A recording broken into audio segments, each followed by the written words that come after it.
A scene in The Pianist changed Arson Fahim's life. Arson Fahim was 5 years old when he first saw Roman Polanski's World War II film The Pianist. Fahim was living at the time in an orphanage for Afghan refugee children in Pakistan. He walked into a room one day where children and staff were watching the film, and on screen a hungry and terrified Polish Jew was playing the piano for a German officer, playing for his life. His parents met and fell in love in the camp after fleeing the civil war in Afghanistan before the Taliban took power in the 1990s. When Fahim was 3 years old, his parents sent him to a home for poor children and orphans, about 150 kilometers, 90 miles, from the camp.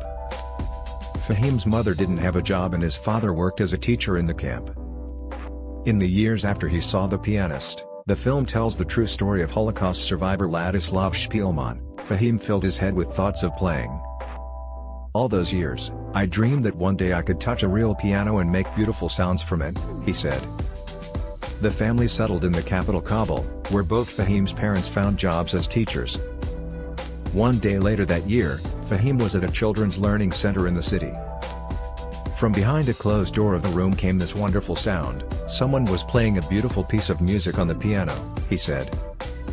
The teacher, Mr. Milad, was giving a lesson, but he let Fahim walk up to the baby grand piano. "I gently touched it and pressed every single key, for the first time in my life," Fahim said.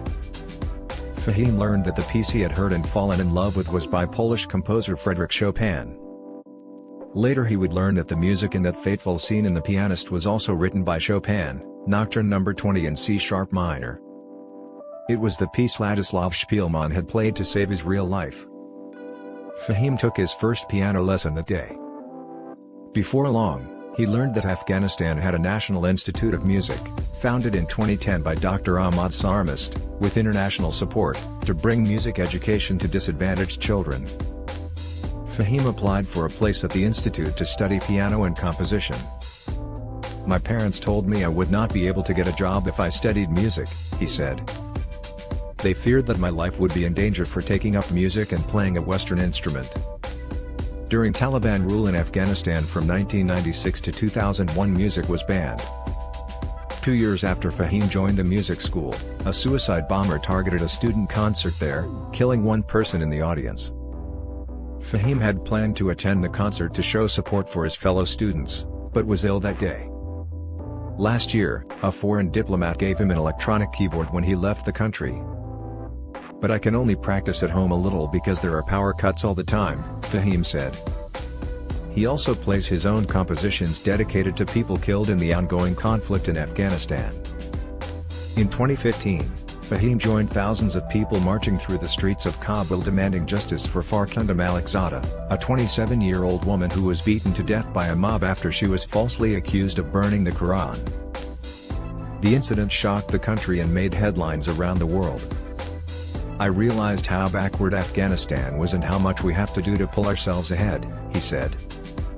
On the first anniversary of Malikzada's death, Fahim and other music students gathered at the place where she was killed and played the piece for her. Another composition that has made Fahim known in Afghanistan is Freedom, a piece for piano in honor of Afghan reporters who have lost their lives in the violence. He wrote the piece in 2018, one of the deadliest years for the press in the country, with at least 17 journalists killed. "Through my music, I want to show my support to them and raise my voice against those who try to take our freedom," Fahim said. He has been offered a scholarship to study piano performance at the Longy School of Music in Cambridge, Massachusetts.